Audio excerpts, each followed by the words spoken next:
디베리아 바다, 갈릴리 바다입니다. 나타나신 예수님께서 부활하신 다음에 이 땅에 40일 동안 계셨습니다. 승천하시기 전에 무언가 할 일이 분명히 계셔서 당연하죠. 지금 소개하는 이 본문은 예수님이 세 번째 제자들에게 나타난 경우이고 특별히 베드로를 위해서 나타난 경우입니다. 베드로, 그리고 또 다른 수제자 요한, 야고보, 또 디두모랑 도마, 나다니엘, 그리고 또 2명, 7명의 제자들가 있었는데 베드로가 그 당시에 마음이 좀 상심했지요. 왜? 예수님을 3번이나 부인하고 예수님 잡혀가셔서 십자가에 매달릴 때 도망갔고, 여러분 예수님 십자가에 잡히실 때에 그 밑에 있는 단 하나의 제자는 요한밖에 없었습니다. 나머지는 여자분들이고요. 그러니 예수님이 부활하신 걸 목격했지요. 보지는 못했지만 마리아를 쫓아가서 부활했다는 얘기도 들었고, 그런데 그 마음에는 비가 내리고 있었겠지. 왜? 예수님 볼 면목도 없고. 그래서 베드로가 난 고기 잡으러 간다. 내가 하던 일이나 한다.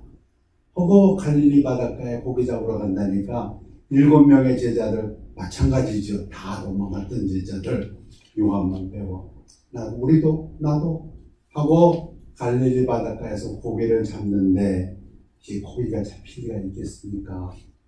그때 예수님이 해변가에 나타나셔서 소리 지르십니다. 고기 잡았냐? 누군가 대답합니다. 없어요. 고기 없어요.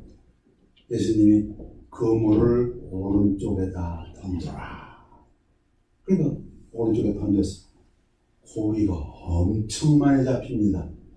그때 역시 요한이 깨닫습니다. 예수님이시다.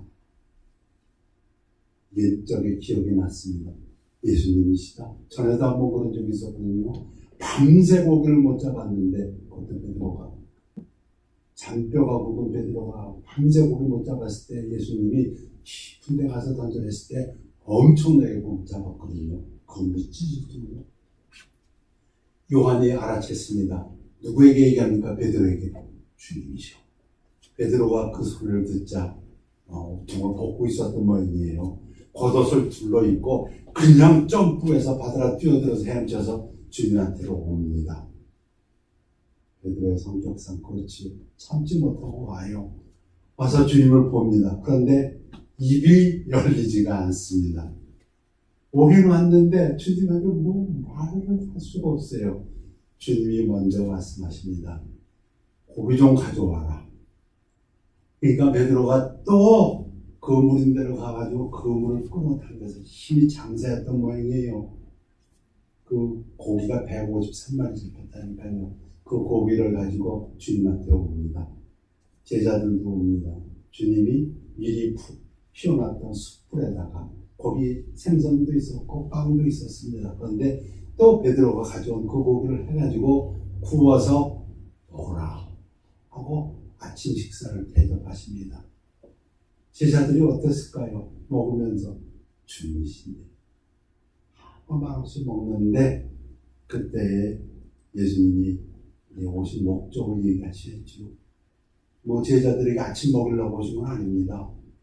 그들이 조반 먹은 후에 예수께서 시몬 베드로에게 이르시되 요한의 아들 시몬아 내가 이 사람들보다 나를 더 사랑하느냐.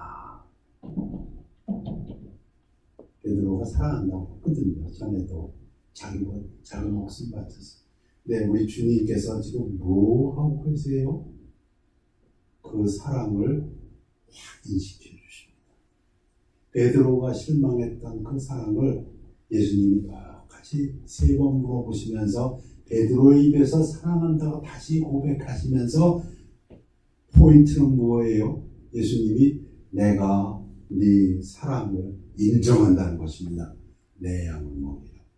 내가 너의 사랑을 인정하고 받아주니 너는 내 양을 먹으라. 너는 내 양을 3번 반복하시지 않습니까? 이르되 주님 그러하나이다. 내가 주님을 사랑하는 줄 주님께서 아시나이다. 이걸 3번 반복하십니다. 예수님이 3번 반복하세요. 내 어린 양을 먹으라. 예수님의 말씀의 포인트는 무엇입니까? 내가 부활했고 이제 나는 네 마음속에 그 사랑을 다시 회복시켜주러 왔노라. 그 사랑으로 베드로의 마음을 다시 온전케 하여 주십니다. 베드로를 향한 부활의 메시지는 사랑의 회복이었습니다. 예수님이 부활하신 그날, 오늘이죠. 부활절 아침에 예수님의 다른 2 제자가 엠마오로 갔습니다. 예루살렘을 떠나서 예루살렘에서 한 7마일쯤 된다 그래요. 그들은 슬펐습니다. 누가복음 24장에 있는 엠마오로 가는 2 제자. 이 그림은 익숙하시지요? 많이 보셨지 않습니까? 근데 이들은 슬픈 얼굴로 가면서 이야기를 합니다. 그때 예수님이 나타나십니다. 나타나셔서 물어봅니다. 너희들은 무슨 이야기를 그렇게 하고 있느냐? 그랬더니 이 2 제자 중에 한 사람이 얘기합니다. 당신은 예루살렘에서 오면서 그걸 몰라요? 아마 이 일을 모르는 사람은 당신밖에 없겠네요. 예수라는 분이, 우리는 그분이 메시아인 줄 알고 그분이 이스라엘을 구속해 주실 분인 줄 알았는데 유대 지도자들의 손에 넘어가고 그분이 십자가에서 죽으시고, 그런가 하면 사흘 전에 죽으시고 사흘째 되는 오늘 아침에 여자들이 부활하시면서 봤다는 얘기가 있지 않습니까? 하고 예수님한테 대답합니다. 그때 예수님이 말씀하십니다. 왜 예수님이 부활하셔서 이 제자들에게 나타나셨을까요? 예수님이 말씀하십니다. 미련하고 선지자들이 말한 모든 것을, 성경에 있는 말씀을 마음에 더디 믿는 자들이요. 그리스도가 이런 고난을 받고 자기의 영광에 들어가야 할 것이 아니냐 하시고, 이에 모세와 모든 선지자의 글로 시작하여 모든 성경에 쓴 바 자기에 관한 것을 자세히 설명하시니라. 예수님이 왜 제자들에게 나타나셨습니까? 제자들의 마음이 미련해졌기 때문에, 하나님의 말씀을 깨달아서 하나님의 말씀으로 굳건히 서 있어야 할 제자들이 말씀을 깨닫지 못하기 때문에 말씀에 대한 확신을 심어주시기 위하여 오셔서 말씀을 다시 잘 설명해 주셨습니다. 부활하신 예수님은 제자들에게 나타나셔서 베드로의 마음에 예수님에 대한 사랑을 확인시켜 주시고 사랑을 회복시켜 주셨습니다. 글로바와 또 다른 제자, 엠마오로 가는 2 제자의 마음에 하나님의 말씀에 대한 깨달음으로 채워주시고 슬픔이 기쁨이 되게 하셨습니다. 하나님과 이웃에 대한 사랑의 회복과 하나님의 말씀에 대한 깨달음과 확신이 회복되는 역사가 이 부활절 아침에 있기를 축원합니다. 아멘. 성경의 마태복음과 누가복음에 보면 사람들의 마음을 마귀로부터 지키지 못해서 그 사람의 형편이, 또 그 세대가 아주 나빠지는 것을 예수님께서 예언하신 부분이 있습니다. 누가복음에 있는 본문입니다. 더러운 귀신이 사람에게서 나갔을 때에 물 없는 곳으로 다니며 쉬기를 구하되 얻지 못하고 이에 이르되 내가 나온 내 집으로 돌아가리라 하고. 여러분, 여기서 집이 무엇을 가리킵니까? 이 더러운 귀신은 더럽습니다. 더러운 귀신이 지금 내 집으로 돌아가리라. 이 집이 지금 무엇을 가리킵니까? 자기가 있었던 사람의 몸입니다. 내가 있던 그 몸으로 그 사람한테 다시 돌아가니라. 왜? 밖에 돌아다니기가 너무 힘들었던 모양이죠. 귀신도 힘들었던 모양이니 사람 몸속에 들어가야 편한 모양입니다.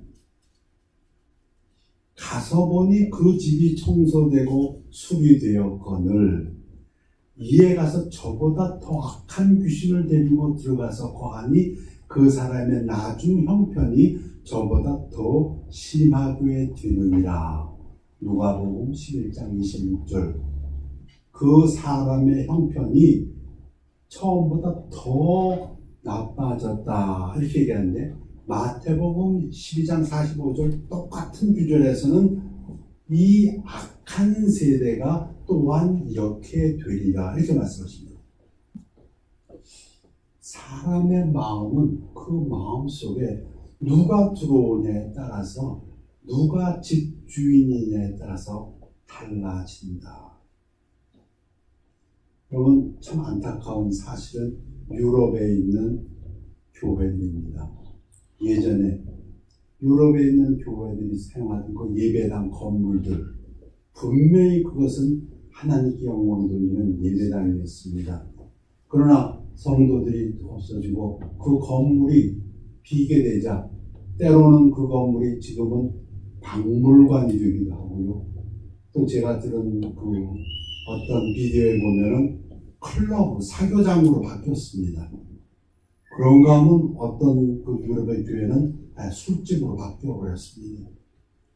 건물은 똑같은 건물인데 누가 들어와 주인이 되냐에 따라서 한때는 하나님의 교회요, 교회의 예배당 건물이요, 또는 박물관도 되고 어떤 때는 사교 클럽장도 되고 이제 어떤 곳은 술집이 되어버리고 말았습니다. 우리의 사람, 우리도 마찬가지라고 말씀하십니다. 성경은 분명히 거듭해서 이야기합니다. 너희는, 우리를 얘기합니다. 너희가 하나님의 성전인 것과 하나님의 성령이 너희 안에 계시는 것을 알지 못하느냐. 아멘. 우리 큰 소리로 아멘 하십시다. 아멘. 아멘. 우리 안에 성령이 계십니다. 그래서 우리 몸은 성전입니다. 근데 우리 몸에 성령이 계시지 않고 만약에 귀신이 있다면 귀신이 거처한 곳이 되고 맙니다. 너희 몸은 너희가 하나님께로부터 받은 바 너희 가운데 계신 성령의 전인 줄 알지 못하느냐. 너희는 너희 자신의 것이 아니라. 우리 몸은 우리 것이 아닙니다. 주인이 있는데 성령님, 하나님이시라고 말씀하십니다. 값으로 산 것이 되었으니 그런즉 너희 몸으로 하나님께 영광을 돌리라. 아멘. 아멘. 큰 소리로 아멘 하십시다. 아멘. 아멘. 문제는 여기 있습니다. 우리는 아멘 했습니다. 근데 아멘 하지 않는 사람들이 문제입니다. 로마서 1장에 보면 또한 그들의 마음에 하나님 두기를 싫어하며, 아멘은커녕 노멘 하신 분들, 하나님께서 그들을 그 상실한 마음대로 내버려 두사 합당하지 못한 일을 하게 하셨으니, 이게 문제입니다. 내 마음에 성령을 모셔야 되는데 모시지 않으면 이게 빈 지분이 있는 게 아니라 곧 마귀가 들어오는데 예전보다 더 심하게 일곱 귀신, 더 악한 놈을 데리고 들어온다는 게 이게 문제인데, 예수님은 그것을 예언하셨습니다. 이 세대가 그렇게 되리라. 베드로가 상심했을 때 예수님이 오셔서 한 것은 다른 것이 아닙니다. 베드로의 마음을 온전한 사랑으로 다시 채워주시는 것이었고, 제자들이 슬퍼서 엠마오로 떠나가고 있을 때 예수님이 오셔서 하신 것은 그 마음의 말씀에 대한 확신을 다시 심어주신 것입니다. 왜? 빈 상태에서는 마귀가 되는. 그래서 어찌 됩니까? 곧 모든 불의, 추악, 탐욕, 악의가 가득한 자요, 시기, 살인, 분쟁, 사기, 악독이 가득한 자요, 수군수군하는 자요, 비방하는 자요, 하나님께서 미워하시는 자요, 능욕하는 자요, 교만하는 자요, 자랑하는 자요, 악을 도모하는 자요, 부모를 거역하는 자요, 우매한 자요, 배약하는 자요, 무정한 자요, 무자비한 자라. 그들이 이 같은 일을 행하는 자를 사형 해당한다고 하나님께서 정하심을 알고도 자기들만 행할 뿐 아니라 또한 그런 일을 행하는 자를 옳다 하느니라. 이것이 순수입니다. 마음에 하나님을 주인으로 모시지 않으면 마귀가 귀신이 악한 일로 귀신 데리고 와서 주인 행세를 한다 합니다. 정말 안타까운 것은 전도를 하다 보면 천국 가셔야지요. 그러면은 그냥 내놓고 천국 안 간다고 대답하시는 분들이 좀 있습니다. 근데 문제는 천국 안 간다는 그 말은 반드시 지옥으로 간다는 얘기입니다. 천국도 아니고 지옥도 아닌 중간은 없기 때문에 문제입니다. 빈 집은 빈 집으로 존재하지 아니하기 때문에 문제입니다. 천국을 안 간다고요? 그 말은 지옥 간다는 말하고 똑같은 얘기인데 그것을 깨닫지 못하는 것이 문제입니다. 하나님을 마음에 둔다는 것은 뭘 얘기할까요? 우리 하나님에 대해서 잠깐 생각해 보기 원합니다. 우리 하나님은 사랑이십니다. 다시 말씀하시면 하나님을 마음에 둔다는 건 내 마음에 사랑을 둔다는 것입니다. 여러분 마음속에 사랑이 얼마나 많이 있습니까? 제가 지금 볼 때 여러분 저 사랑하십니까? 그럼 여러분 행복하십니다. 지금 우리 유진 형제가 그 딸을 안고 있는데요. 아마 사랑이 제일 많을 겁니다. 사랑이 마음속에 사랑이 꽉 차 있을 것입니다. 마음에 하나님을 둔다는 것은 사랑을 둔다는 것입니다. 우리 예수님에 대해서 말씀하실 때 요한복음 1장에 보면 말씀이 육신이 되어 이 땅에 오셨다고 했습니다. 그러니까 하나님은 다시 말씀드리면 바로 말씀입니다. 태초에 말씀이 있었느니라 그 말씀이 하나님과 함께 계셨고 그 말씀은 하나님이십니다. 듣다 보면 조금 헷갈리는 어려운 얘기인데요. 요한복음 1장 1절이자 3절입니다. 그리고 그 말씀이 육신이 되어서 이 땅에 오셨는데 그분이 예수님이다. 하나님을 마음에 둔다는 것은 하나님의 말씀을 마음에 둔다 이런 얘기입니다. 그래서 시편 1편에도 보면 보고 있는 사람은 어떤 사람이라고요? 하나님의 말씀을 늘 묵상하는 사람이 보고 있는 사람이다. 왜? 하나님을 마음에 두고 있으니 그 마음에는 마귀가 들어오지 못합니다. 왜? 성령이 제일 강하시기 때문에. 이거 아주 굉장히 우리에게 힘이 되는 말씀입니다. 이 세상에 성령보다 강한 분이 없습니다. 그분을 마음에 두고 품고 있으면 마귀가 근접할 수도 없습니다.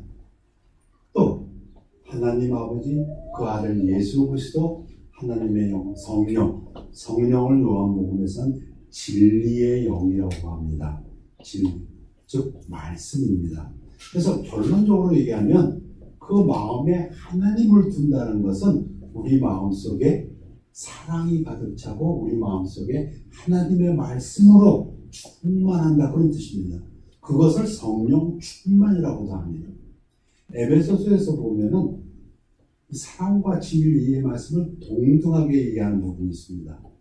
사랑 안에서 참된 것을 하여, 물론 사랑이 있으면 그 사랑은 반드시 진리를 가지고 있습니다.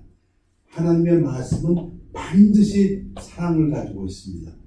사랑과 진리는 사실은 분리될 수 없는 것입니다. 여러분, 사랑의 반대는 여러 가지 있겠습니다만 미움이라고 볼 수 있습니다. 미움. 그래서 그 형제를 미워하는 자마다 살인하는 자니 살인하는 자마다 영생이 그 속에 거하지 아니하는 것을 너희가 아는가라.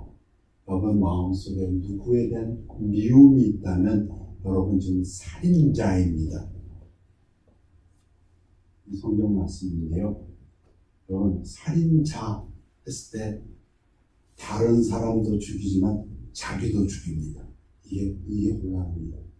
우리 하나님은 우리를 사랑하십니다. 여러분, 다른 사람을 미워하면 살인자인데 그 살인자는 미워하는 그 사람을 죽이는 것뿐 아니라 자기도 죽는다는 것을 알아주셔야 합니다.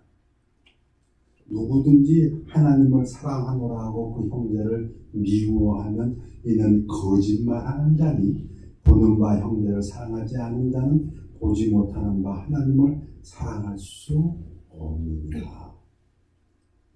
그래서 우리 잘 하신 말씀입니다.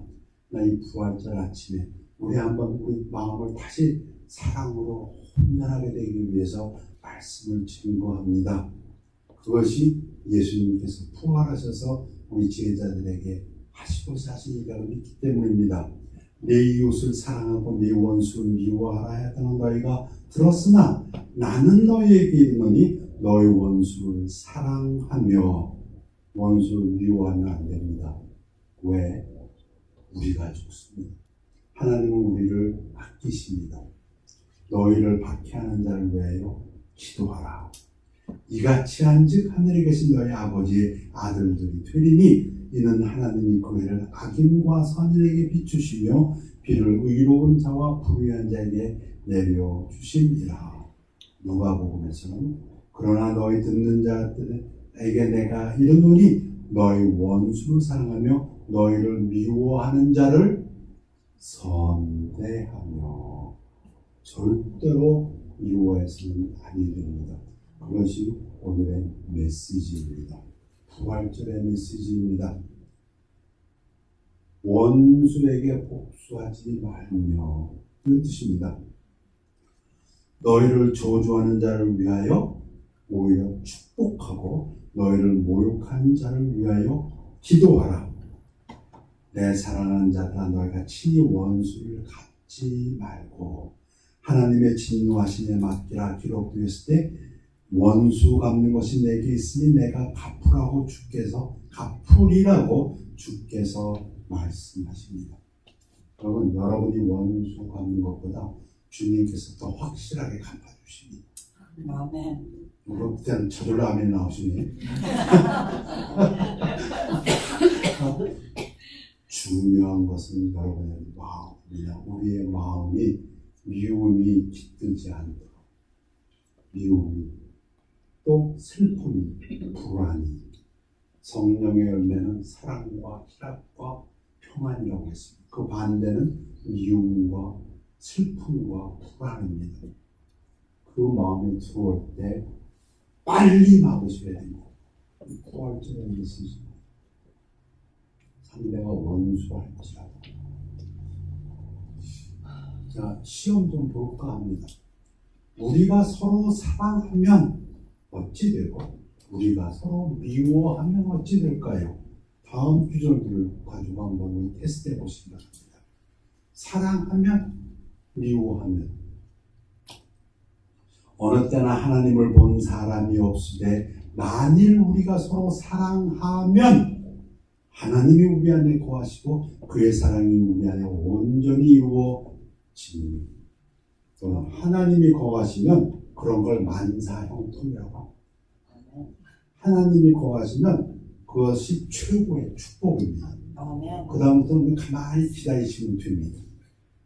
근데 이걸 바꿔서 우리가 서로 미워하면 마귀가 우리 안에 거하고 또 마귀가 오는 것은 죽이고 멸망시키고 도적질하게 하는 것입니다. 그 일이, 그 사람이, 그 가정이, 그 교회가, 그 나라가 잘 될 수가 없습니다. 사랑하는 자요. 그러니까 사랑을 마음에 품고 있을 때 내 영혼이 잘된 같이 내가 범사에 잘되고 강건하기를 내가 간구하니라. 하나님의 뜻입니다. 그러면 미워하면 어떻게 될까요? 영혼이 잘 될 수가 없습니다. 범사가 일이 풀리지 않습니다. 건강할 수가 없습니다. 우리 한국 분들에게는 특히 이 메시지 잘 전해야 합니다. 여러분, 화병, 그 병명입니다.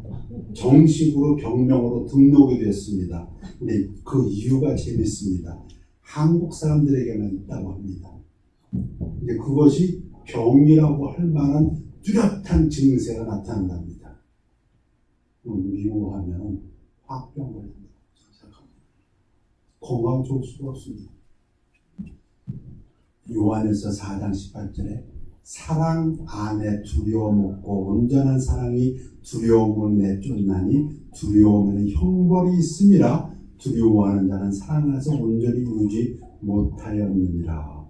여기 지금 사랑을 하면은 두려움이 없고 형벌이 없는데 미워하면 두려움이 있다고 했습니다. 이게 원어로는 phobos라는 그리커인데요. An emotion experienced in anticipation of some specific pain, no danger. 어떤 특정한 아픔이나 어떤 위험이 올까봐 떠오는 거. 이게 두려움. 혹시 나한테 어떤 그런 질병의 아픔이 오지 않을까? 아니면 혹시 나한테 어떤 위험이 오지 않을까? 이거 두려워하는 겁니다. 미워하면. 사랑이 없으면 이런 뜻입니다. 그래가지고 그 아픔 두려움을 싸우려고 준비하거나 도망가야지 한 그것을 갖다가 포버스라고 얘기했습니다. 우리 마음속에 그런 감정이 있다면 빨리 부활절에 그 부활하신 예수님을 만나고 사랑이 회복되어야 됩니다.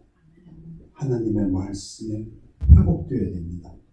그리고 미워하면 형벌이 있다고 했습니다. 퍼니시먼트, 징벌이 있다. 사랑하면 상이 있습니다. 또 에베소서에 보면 창세전에 그리스도 안에서 우리를 택하사 우리로 사랑 안에서 그 앞에 거룩하고 흠이 없게 하시려고. 사랑하면은 사랑은 모든 허물을 다 덮어줍니다. 근데 미워하면 거룩한 것이 아니라 죄가 드러나게 되고 흠이 없는 것이 아니라 결점, 더러움들이 있다 이 말씀입니다. 그래서 오늘 말씀은 모든 지킬 만한 것보다 더 네 마음을 지키라. 미움으로부터 슬픔으로부터 불안으로부터 잘라내셔야 됩니다. 여러분의 마음을 온전히 사랑으로, 기쁨으로, 평안으로. 지난 화요일날 중앙일보 신문에 보니까 한때 1199위였던 우주가 다시 마스터스의 챔피언이 됐다고 합니다. 근데 이 기사를 쭉 읽어보니까 이런 기사가 있어요. 우주를 다시 일으켜 세운 것은 가족이다. 근데 제가 볼 때 영적으로는 사랑입니다. 뭐 가족의 사랑이었다면 더 구체적이 될 수 있는데요. 지금 우주가 누구를 껴안고 있습니까? 10살 된 자기 아들 찰리를 껴안고 있습니다. 여러분 2009년에 섹스 스캔들로, 그 다음에 2010년에는 스웨덴 아내하고 이혼했다면서요. 이혼하면서 어떻게 됐습니까? 마음의 미움이, 마음의 슬픔이, 마음의 불안이, 그 다음에 우주의 그 생활은 어찌 됩니까? 형편, 무인지경.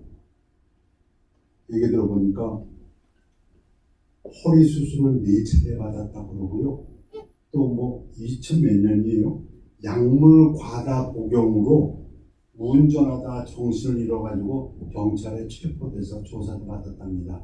제대로 걷지도 못할 만큼 우주는 이제 쓰러져.